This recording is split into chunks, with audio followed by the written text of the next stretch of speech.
Hello दोस्तों, मैं Faheem Khan Kautilya competition classes Alambagh Lucknow से। आइए बेटा, मैं फ़हीम खान अपने समय को न गंवाते हुए जनरल स्टडीज़ में एक नया सेशन स्टार्ट करते हैं आज से हिस्ट्री। तो आइए जानते हैं हिस्ट्री होता क्या है। तो सबसे पहले जानते हैं कि इतिहास होता क्या है। तो बेटा जान लिए कि इतिहास क्या होता है। इतिहास एक ऐसा ग्रंथ है जिससे हमें अतीत की जानकारी मिलती है। इतिहास एक ऐसा टेक्स्ट है जिससे हमें अतीत की जानकारी मिलती है। यानी अगर हम इतिहास के बारे में जानें तो क्या कहेंगे, इतिहास एक ऐसा ग्रंथ है, इतिहास एक ऐसा ग्रंथ है, एक ऐसा ग्रंथ क्या है बेटा, जिससे अतीत की जानकारी मिलती है, जिससे अतीत, अतीत का मतलब है पास्ट, अतीत की जानकारी मिलती है। तो आपने बस इतना ही जानना है कि इतिहास क्या है। इतिहास एक ऐसा टेक्स्ट है, एक ऐसा ग्रंथ है जिससे हमें अतीत की जानकारी मिलती है। बेटा मेरा एक क्वेश्चन आप सभी लोगों से है, क्या अतीत में घटित हुई सभी घटनाएं इतिहास कहलाती हैं? तो बेटा मेरा जवाब होगा नो।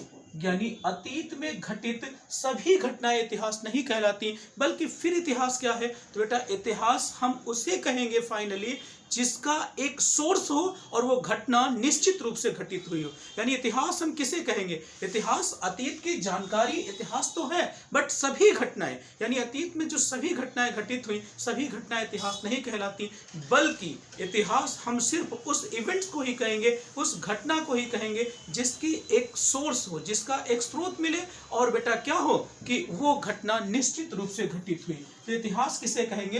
तो अतीत में घटित सभी घटनाएं इतिहास नहीं कहलाती, पहली बात। यानी हम क्या कहेंगे कि इतिहास नहीं कहलाती, यानी अतीत में घटित सभी घटनाएं इतिहास नहीं कहलाती, सभी घटनाएं इतिहास नहीं कहलाती। तो सभी घटनाएं इतिहास नहीं कहलाती, तो फिर बेटा इतिहास क्या है? तो बेटा इतिहास हम उसे कहते हैं जिसका एक निश्चित स्रोत हो, यानी जिसका एक सर्टेन निश्चित स्रोत हो, निश्चित स्रोत हो, और ये पता चले कि ये घटना स्रोत हो, और क्या पता चले कि ये घटना जो है निश्चित रूप से, घटना ये निश्चित रूप से क्या है, कभी ना कभी निश्चित रूप से घटित हुई हो। ऐसा नहीं है कि बेटा सारी घटनाएं घटित हुई हो। तो बेटा आपने क्या जाना कि इतिहास क्या है? इतिहास एक ऐसा टेक्स्ट है, एक ऐसा ग्रंथ है जिससे हमें अतीत की जानकारी मिलती है। मगर बेटा आपको ध्यान देना है कि अतीत में घटित सभी घटनाएं इतिहास नहीं कहलाती, बल्कि वही घटनाएं इतिहास कहलाती हैं जिनका एक सर्टेन स्रोत हो, और उन स्रोत के बेसिस पर, उन सोर्सेज के बेसिस पर हमें कंप्लीटली ये पता चले कि वो घटना निश्चित रूप से कभी ना कभी घटित हुई है, उसे ही हम इतिहास कहते हैं। आइए और थोड़ा सा जानते हैं। अगर बेटा मैं थोड़ी सी बात करूं, एक शब्द है हिस्ट्री। ये जो हिस्ट्री शब्द है बेटा, हिस्ट्री शब्द जिस शब्द से डिराइव हुआ है उस शब्द का नाम है हिस्टोरिया। तो आपको क्या जानना है? जो हिस्टोरिया है ये एक ग्रीक भाषा का शब्द है, ग्रीक भाषा का शब्द है, जिसका मतलब होता है, इसकी मीनिंग क्या है अगर हम जाने, इसका मतलब क्या है, इसकी मीनिंग होती है information gathered by the investigation. यानी ऐसी जानकारियां जो जांच पड़ताल के द्वारा जुटाई जाएं, उसे ही हम हिस्टोरिया कहते हैं। और इस हिस्टोरिया शब्द से डिराइव किया गया, इस शब्द से ही क्या किया गया, डिराइव किया गया हिस्ट्री शब्द। तो फाइनली हमें क्या पता चलेगा कि हिस्ट्री शब्द की मीनिंग क्या हो गई? Information gathered by the investigation, यानी जांच पड़ताल के द्वारा, जांच पड़ताल के द्वारा जुटाई गई इंफॉर्मेशन के द्वारा इकट्ठा की गई जानकारी, इकट्ठा की गई जानकारी को ही बेटा हम लोग क्या कहते हैं? इतिहास कहते हैं। और बेटा इस इतिहास के बारे में इस धरती के ऊपर सबसे पहले जिस व्यक्ति ने जिक्र किया था उस व्यक्ति का नाम था हेरोडोटस। क्या नाम था? हेरोडोटस। यानी सबसे पहले इस इतिहास के बारे में जो सबसे पहले जानकारी दी, इतिहास के बारे में बताया, उस इंसान का एक ग्रीक, यूनान का रहने वाला इंसान जिसका नाम क्या है? हेरोडोटस। और हेरोडोटस को ही बेटा यही रीजन है कि फादर ऑफ हिस्ट्री कहा जाता है। हेरोडोटस को फादर ऑफ हिस्ट्री क्यों कहा जाता है? क्योंकि इस इतिहास के बारे में, इस धरती के ऊपर, इस कायनात के ऊपर सबसे पहले जानकारी दी है। यही रीजन है कि हेरोडोटस को फादर ऑफ हिस्ट्री कहा जाता है। आप लोग अब हमारी बात को समझ पा रहे होंगे कि ये जो हिस्ट्री शब्द है, इस हिस्टोरिया शब्द से डिराइव किया गया, या इस ग्रीक भाषा का शब्द हिस्टोरिया, इससे डिराइव किया गया। और बेटा हिस्टोरिया शब्द से डिराइव किया गया, और इस हिस्टोरिया शब्द का मतलब क्या होता है? जांच पड़ताल के द्वारा जुटाई गई जानकारी, यानी information gathered by the investigation. जांच पड़ताल के द्वारा जुटाई गई जानकारियां ही बेटा इतिहास का मतलब होता है। और बेटा इस इतिहास के बारे में हमारी धरती पर, हमारे वर्ल्ड में सबसे पहले जिसने जानकारी दी है वो यूनानी व्यक्ति हैं, जिनका नाम है हेरोडोटस। यही रीजन है कि हम बेटा हेरोडोटस को फादर ऑफ हिस्ट्री कहते हैं। आगे बढ़ते हैं, मैं अपनी बात को रफ करता हूँ, आगे बढ़ता हूँ। देखिए बेटा, जो हिस्ट्री है, हिस्ट्री के बारे में अब हमें पढ़ना कैसे है, थोड़ी सी बेसिक जानकारियों के साथ हूँ। तो बेटा अब हमें पढ़ना कैसे है?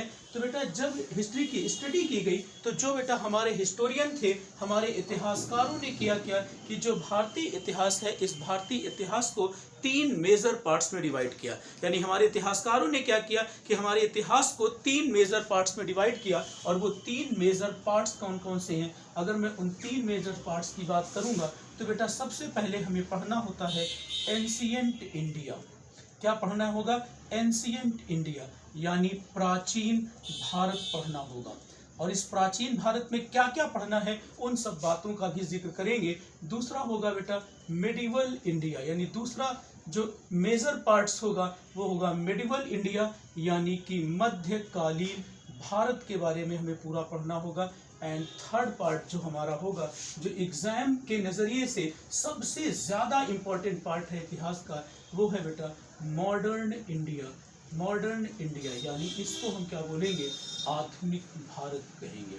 तो बेटा आइए अब हम क्या जानते हैं कि जो हमारे हिस्टोरियन थे, हमारे इतिहासकारों ने हमारे भारतीय इतिहास को 3 मेजर पार्ट्स में डिवाइड किए। फर्स्ट कौन सा है? एंशिएंट इंडिया, यानी प्राचीन भारत। दूसरा मेडिवल इंडिया, यानी मध्यकालीन भारत। और तीसरा है मॉडर्न इंडिया, यानी कि आधुनिक भारत। तो आइए बेटा थोड़ा सा इन चीज़ों के बारे में जानते हैं, जानना चाहते हैं। बेटा अगर मैं इस एंशिएंट इंडिया की बात करूं तो एंशिएंट इंडिया की शुरुआत अन्यून टाइम से, या ऐसे कह लें कि बेटा आपने ज्योग्राफी में बिग बैंग थ्योरी पढ़ी होगी, या बेटा महाविस्फोट का सिद्धांत क्या होगा, जब से हमारी कायनात बनी, जब से हमारा ब्रह्मांड बना, तब से बेटा इतिहास को हम लोग क्या कहेंगे? Ancient India. Ancient India in the sense कहने का मतलब है एक अन्योन टाइम पीरियड से लेकर के, एक अन्योन टाइम पीरियड से लेकर के, अन्योन टाइम पीरियड से लेकर के 750 एडी तक की का जो समय है, इसी को बेटा हम लोग क्या कहेंगे? इसी इतिहास को हम लोग एंशिएंट इंडिया कहेंगे।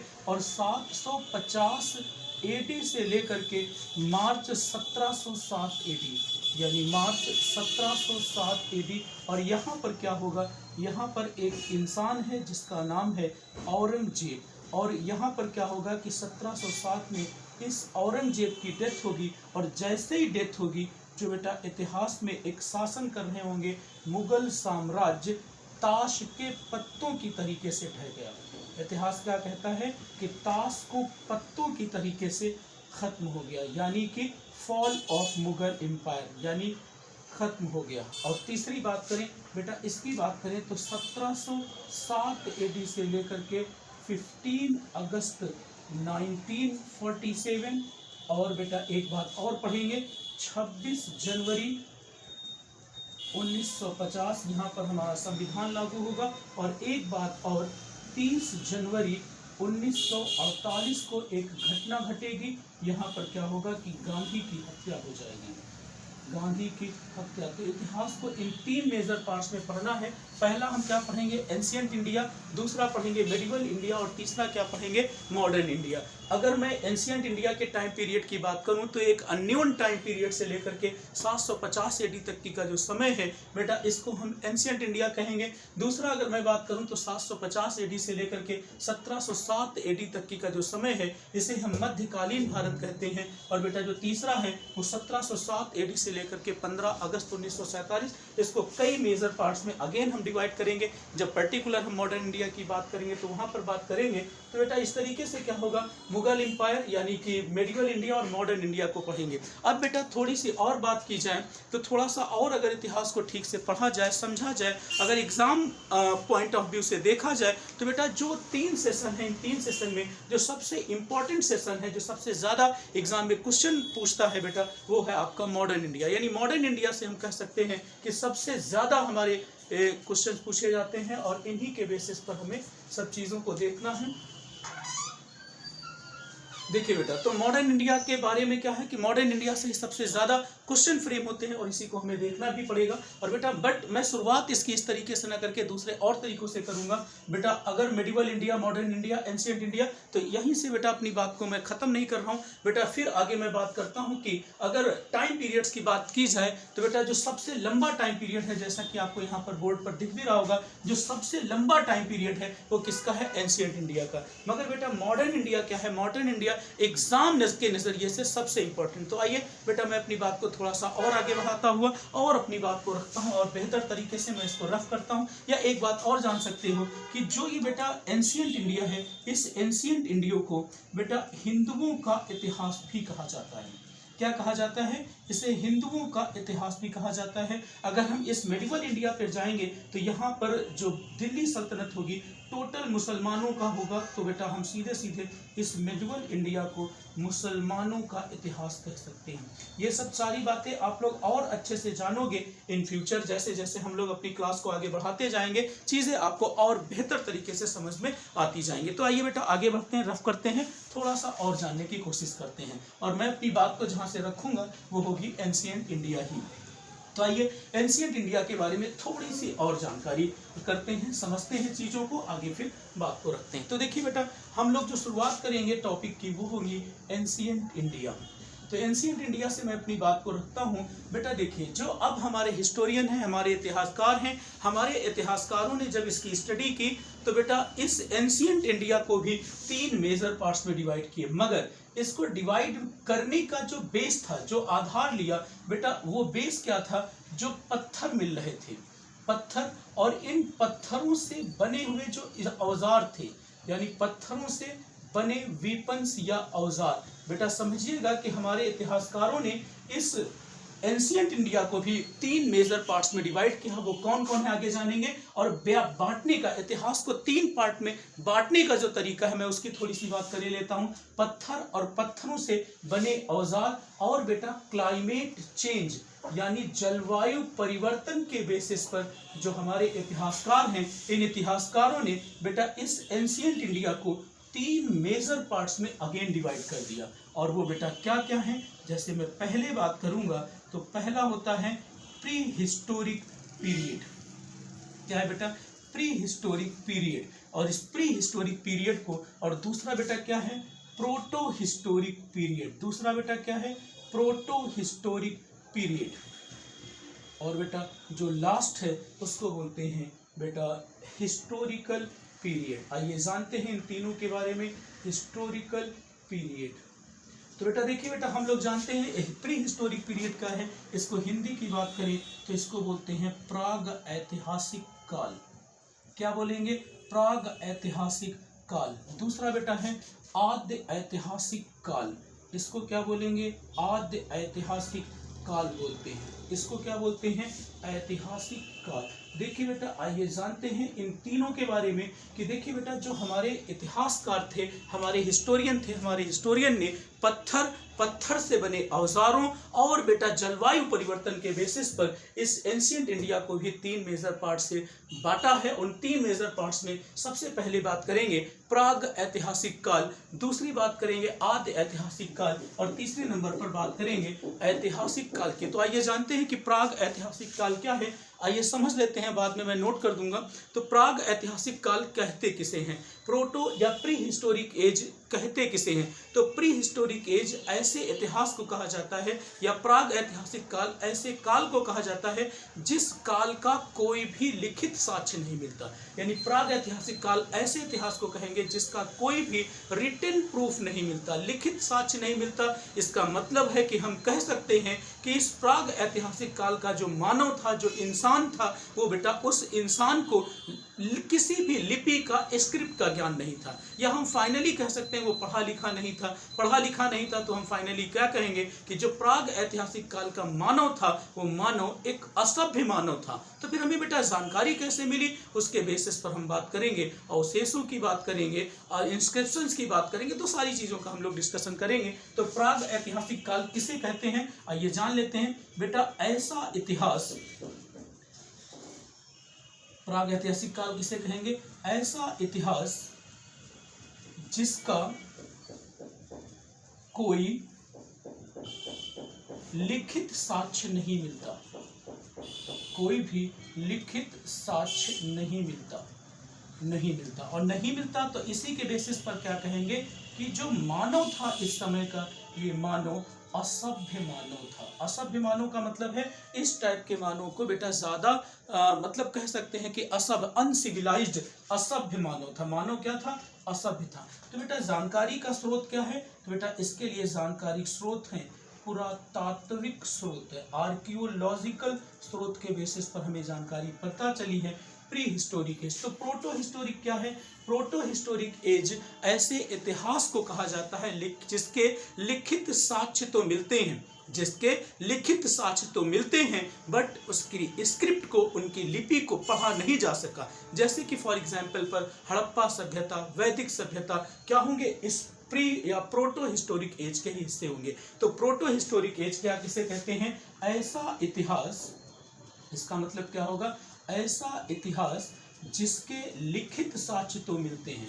इसके क्या होंगे, लिखित साक्ष्य तो मिलते हैं, लिखित साक्ष्य तो मिलते हैं बट इनकी जो लिपि है, जो स्क्रिप्ट है, इस लिपि को पढ़ा नहीं जा सका, पढ़ा नहीं जा सका। उसके पीछे का जो रीजन था, इनकी जो लिपि थी इस समय, ये जो लिपि थी, जो स्क्रिप्ट थी, कहते हैं कि ये भाव चित्रात्मक थी।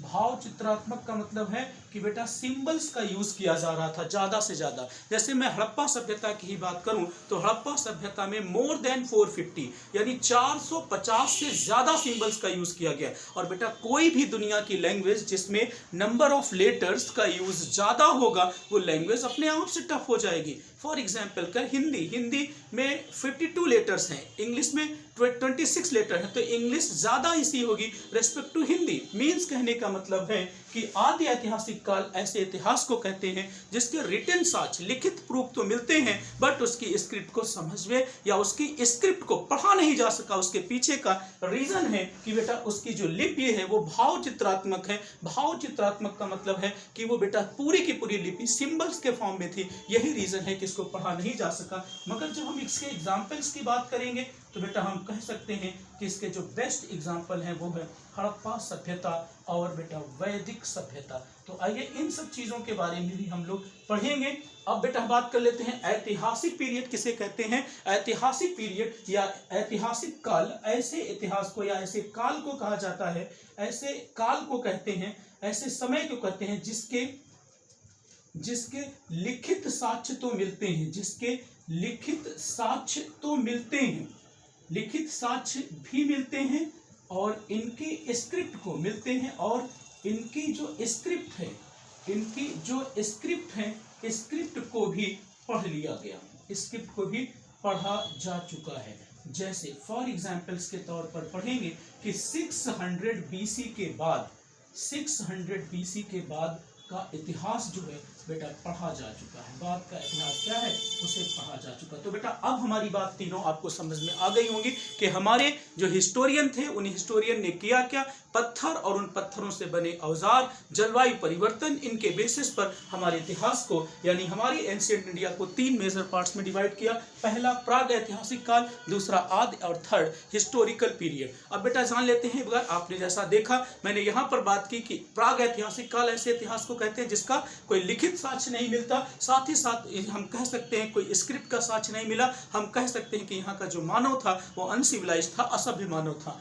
स्रोत क्या है? पुरातात्विक, ये आर्कियोलॉजिकल सोर्सेज के बेसिस पर हमने अपनी बात को रखा। आद्य ऐतिहासिक काल का मतलब क्या है? ऐसा इतिहास जिसके लिखित साक्ष्य मिलते हैं और लिखित साक्ष्य के साथ साथ उनके स्क्रिप्ट कोई पढ़ा जा चुका है, पढ़ा नहीं जा सका, ऐसे इतिहास को ही बेटा हम लोग क्या कहते हैं? आद्य ऐतिहासिक काल। और बेटा ऐसा टाइम पीरियड जिसके इतिहास को पढ़ा भी जा चुका और बेटा उसके रिटन प्रूफ भी मिलते हैं, वही बेटा हमारा क्या कहलाएगा? हिस्टोरिकल पीरियड या ऐतिहासिक काल। आइए बेटा थोड़ी सी और चीजों को मैं आगे बढ़ता हूं, जानता हूं। चलिए बेटा मैं रफ कर रहा हूं इस चीज को और आगे बढ़ता हूं। देखिए बेटा हमने क्या बताया? हमने सिर्फ अभी तक इतनी बात बताई कि जो हमारे हिस्टोरियन थे, हमारे हिस्टोरियन ने किया क्या कि हमारे एंशिएंट इंडिया को 3 मेजर पार्ट्स में डिवाइड कर दिया। पहला था प्राग ऐतिहासिक काल, मैं दोबारा लिख करके अपनी बात को आगे बढ़ाऊंगा। प्राग ऐतिहासिक काल।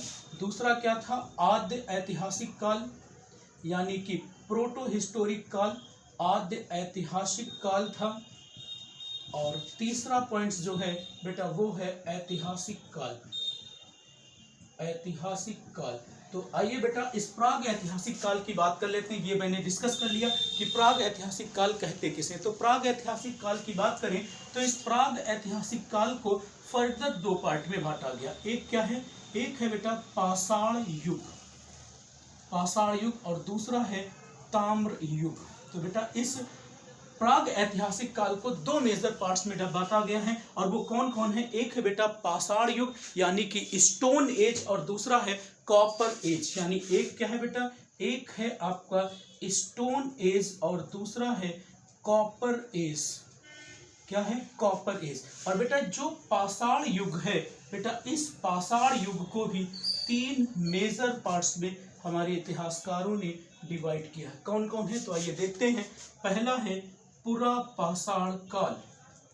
पहला क्या है? पुरा पाषाण काल। दूसरा है बेटा मध्य पाषाण काल।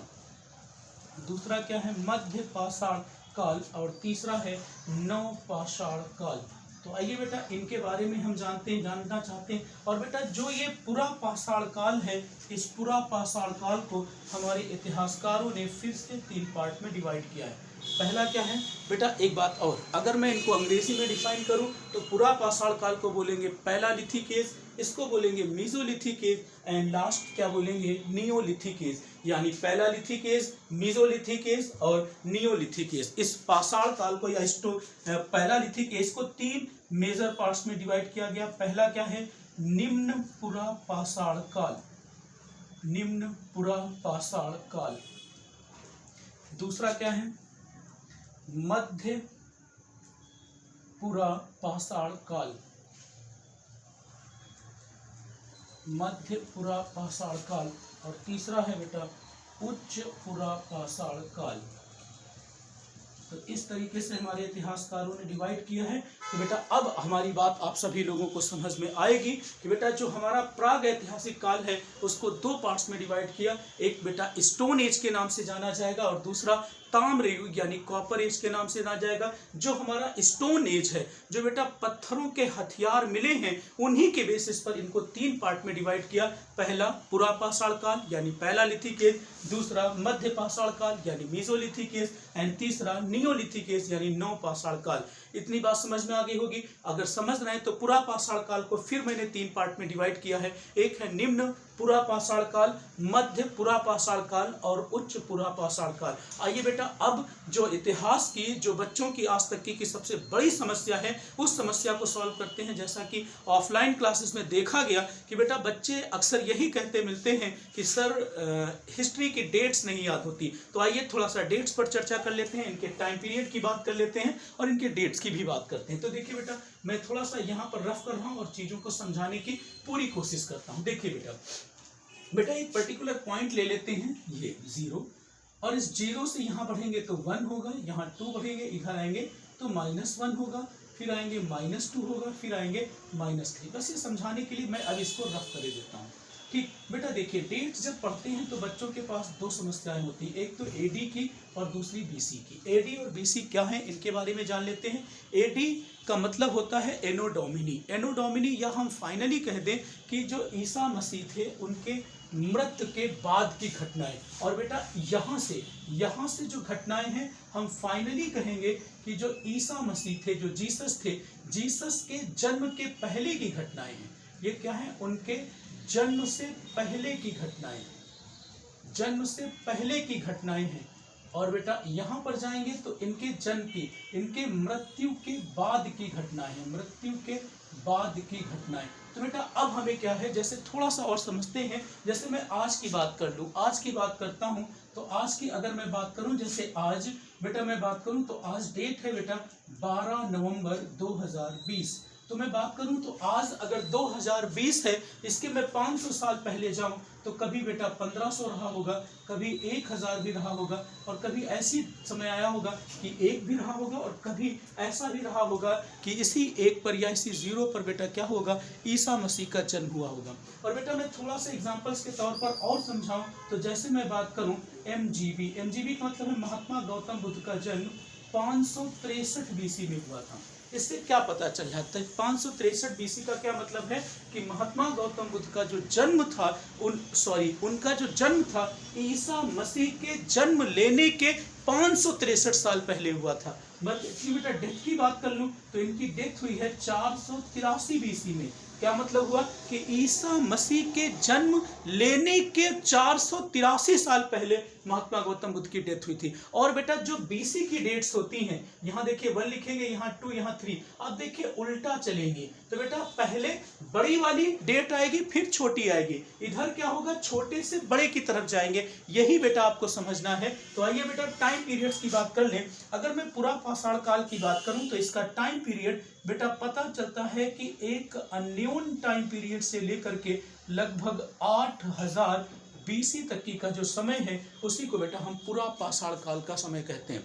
यानी एक अन्योन टाइम पीरियड से लेकर के 8000 BC तक की का जो टाइम है उसी को हम पूरा पाषाण काल कहेंगे। और यहाँ पर बेटा क्या है, 8000 BC से लेकर के 4000 BC तक की का जो समय है ये बेटा मध्य पाषाण काल है। और 4000 BC से लेकर के 4000 BC से लेकर के लगभग 2500 BC तक की का जो टाइम पीरियड है उसको हम लोग नव पाषाण काल या नियोलिथिक एज कहते हैं। मगर बेटा यहीं पर आपको 2 बातें और जानना है कि जब मानव यानी जब इंसान या जब मानव इस नव पाषाण काल के अंतिम टाइम समय में था, यानी नव पाषाण काल के यानी नियोलिथिक एज के अंतिम टाइम पीरियड में था, तो इंसान ने एक धातु की खोज कर ली जिसे कहते हैं क्या, कॉपर या ताम्र या तांबा कहते हैं। और बेटा इसीलिए बेटा इस नव पाषाण काल के अंतिम समय में की है, तो इसका जो टाइम पीरियड है वो माना जाता है कि 3000 BC से लेकर के 2000 BC तक की का जो समय है वो बेटा क्या है, ताम्र युग या बेटा कॉपर एज के टाइम पीरियड के नाम से जाना जाता है। ऐसी उम्मीद करता हूं कि आप सभी लोगों को हमारी बात समझ में आ रही होगी। मैं रफ करता हूं और अपनी बात को आगे बढ़ाता हूं। कोई भी बात अगर हमारी समझ में ना आए तो प्लीज़ हमारे कमेंट बॉक्स में जाकर के कमेंट ज़रूर करें। कमेंट करना कतई ना भूलें और इंशाअल्लाह पूरी उम्मीद होगी कि बेटा हम आपके क्वेश्चंस का जवाब भी दे पाएंगे। तो आइए बेटा हम लोग आगे बढ़ते हैं थोड़ा सा। नेक्स्ट पॉइंट्स है, मैंने जाना कि इतिहास होता क्या है। मैंने कहा इतिहास हम उन घटनाओं को ही कहते हैं जिनका एक लिखित स्रोत है। तो बेटा इतिहास को समझा कैसे जाए, पढ़ा कैसे जाए, तो आइए जानते हैं कि इतिहास को पढ़ा कैसे जाए, इतिहास को समझा कैसे जाए। तो देखिए बेटा हम लोग थोड़ी सी बात करते हैं कि इतिहास को समझा कैसे जाए। बेटा देखिए रटने से कुछ नहीं होना, हमें अप्रोच यहाँ बढ़ानी है। तो बेटा हम सिर्फ और सिर्फ आपकी अप्रोच के साथ हैं, अप्रोच बढ़ाना चाहते हैं। फॉर एग्जाम्पल के लिए मैं अपनी बात को थोड़ा सा समझाना चाह रहा हूँ। जैसे फॉर एग्जाम्पल के तौर पर मैं बात करूँ कि हमें, जैसे मैं ऐसी बात करूं कि जैसे मैं हल्दी घाटी का युद्ध लिख लूं।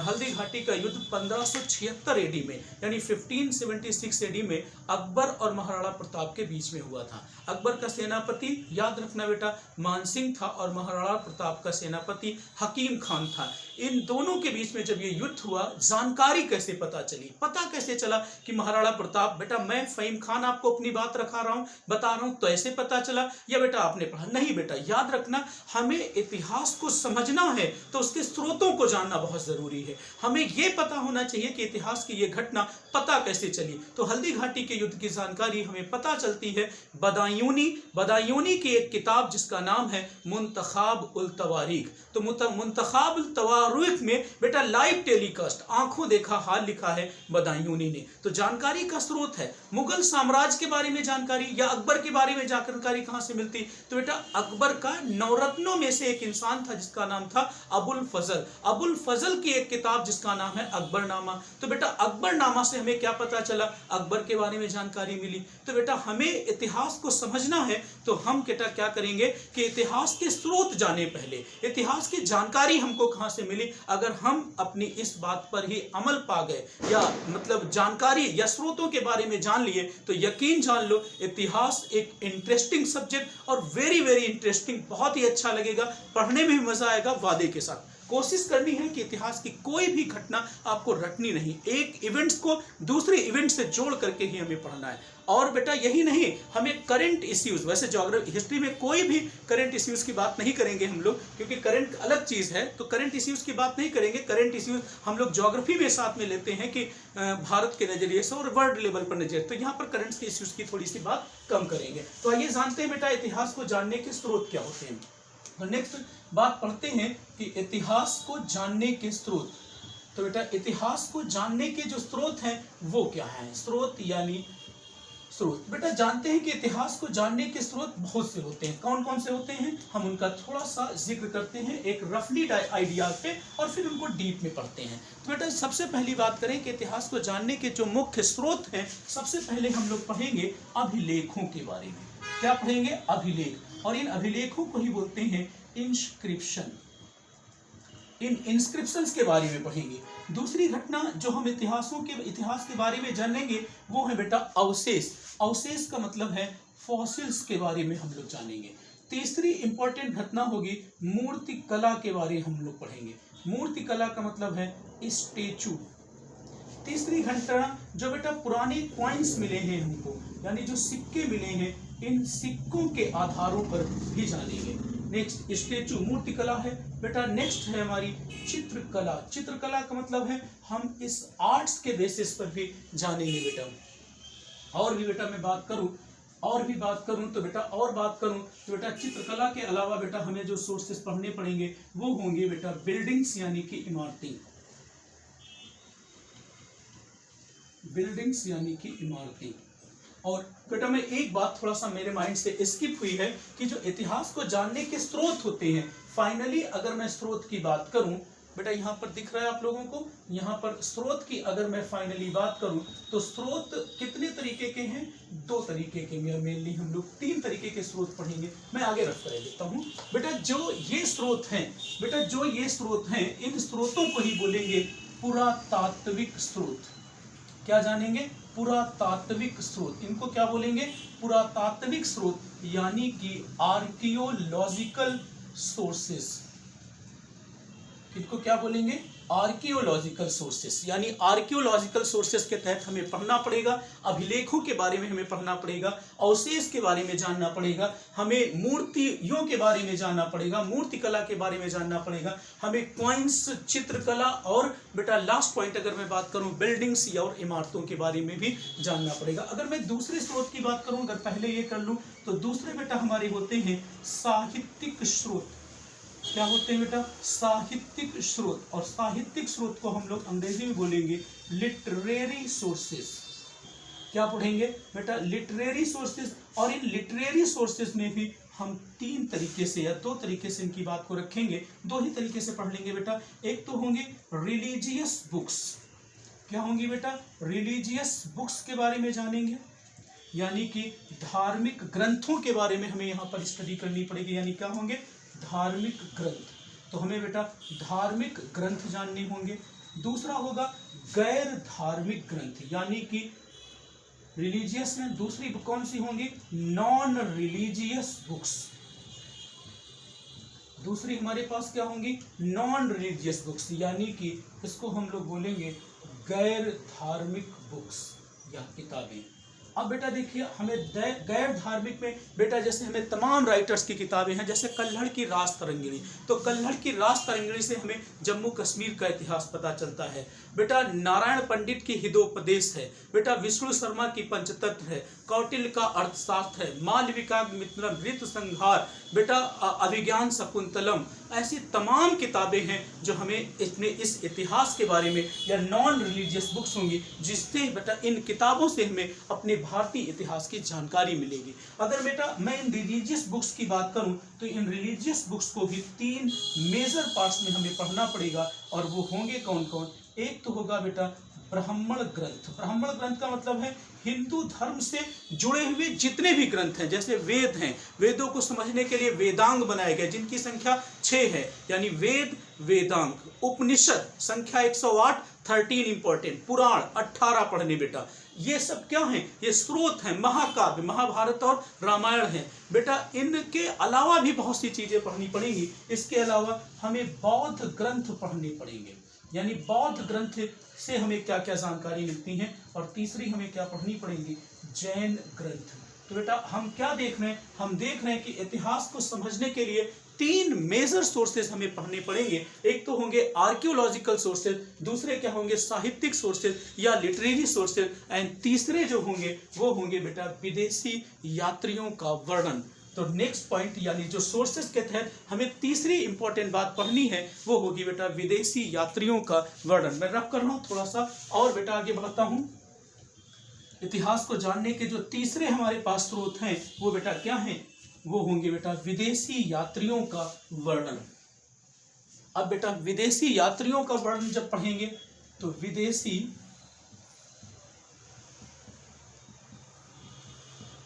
यात्रियों का विवरण या वर्णन, कुछ भी पढ़ लो बेटा। अब इस विदेशी यात्रियों में कौन कौन हमें पढ़ने होंगे, देखो बेटा इनमें भी कई तरीके के लोग हैं। कुछ यूनानी लेखक होंगे, यानी कुछ यूनानी होंगे, कुछ बेटा कौन होंगे बताइए बेटा,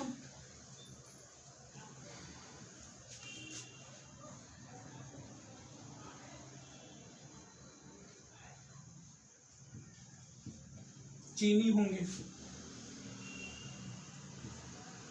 कुछ अरबी होंगे। अरबी मतलब जैसे कि मुस्लिम तबके के जो लोग आएंगे हम उनकी स्टडी करेंगे।